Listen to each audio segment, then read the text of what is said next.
मान्यवर दैनिक सकाळचे संपादक श्री संभाजी पाटील सर देखील उपस्थित आहेत. त्यांच्या देखील इथे येण्याचं मनपूर्वक कौतुक करतो आम्ही आणि इथे आपण येण्याचा आनंद व्यक्त करतो. ही दिग्गज मंडळी आपल्याला ज्या संस्थेमुळे इथे लाभली आहेत, या संस्थेचा काहीसा परिचय मी करून देते. भवानी प्रतिष्ठान आपल्या राष्ट्राप्रती असलेलं कर्तव्य भावना अंमलात आणणं आणि त्यानुसार विविध उपक्रमातून समाज कल्याणाच्या योजना राबवणं या विचारांनी प्रेरित होऊन राष्ट्रीय स्वयंसेवक संघाचे कार्यकर्ते असलेल्या श्री योगेश शांडिल्य यांनी संघ संस्कारांना जागत भवानी प्रतिष्ठान या संस्थेची स्थापना केली. 2007 सालापासून अनेक समाजाभिमुख उपक्रम ते आयोजित करत आहेत. तसेच हिंदुत्व आणि राष्ट्रवाद रुजवण्यासाठी ते देखील प्रयत्नशील आहेत.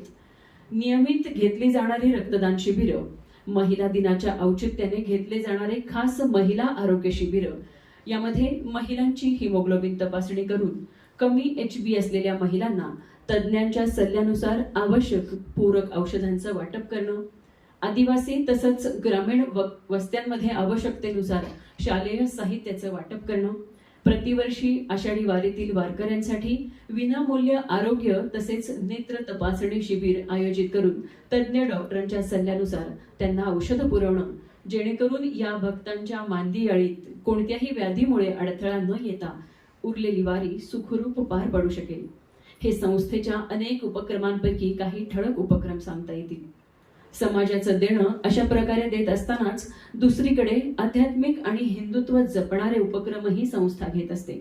यामध्ये प्रामुख्याने हिंदू समाजाला नवचैतन्य देऊन जागृत करणाऱ्या आदी शंकराचार्यांच्या जयंतीनिमित्त केली जाणारी महारुद्र पूजा आणि सत्संग याचा आवर्जून उल्लेख करावा लागेल. आपला इतिहास योग्य प्रकारे भावी पिढीपर्यंत पोहोचवण्याचं आणि राष्ट्राप्रती कर्तव्य भावना जागृत होण्यासाठीचा एक महत्त्वाचा टप्पा आहे हे जाणून संस्थेची गोष्ट इथे संपत नाही, तर दृकश्राव्य कार्यक्रमांद्वारे श्रीमंत बाजीराव पेशवे यांचा झंझावाती आणि अत्यंत प्रेरणादायी इतिहास उलगडून लोकांसमोर मांडण्याचं मोठं कार्य केलं आहे. अनेक आगामी उपक्रम यापुढेही आयोजित करत राहण्याचा भवानी प्रतिष्ठानचा मानस आहे आणि भवानी प्रतिष्ठानच्या मागे आपल्यासारखी मंडळी आहेत याचा आम्ही इथे आनंद व्यक्त करत आहोत. धन्यवाद.